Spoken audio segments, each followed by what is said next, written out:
বিষ্ণু ঈসা ইসলাম একবার সাহাবীদের সাথে কথা বলতেছেন এভাবে হেলান দিয়ে,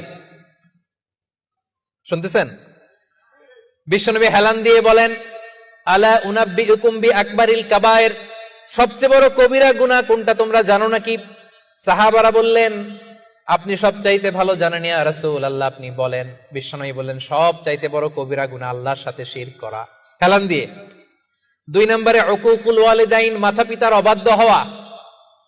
3 নম্বরটা যখন বলবেন হেলান থেকে উঠলেন এভাবে, সিরিয়াস।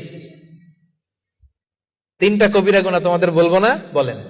2টা বলছে হেলান দিয়ে, একটা হচ্ছে আল্লাহর সাথে শিরক করা, 2 নাম্বার হচ্ছে মাতা পিতার অবাধ্য হওয়া। 3 নম্বরটা যখন বলবেন, ওয়াকানা মুত্তাকিয়ান, তিনি হেলান দেওয়া ছিলেন, ফাজালাসা, সিরিয়াস হয়ে বসলেন।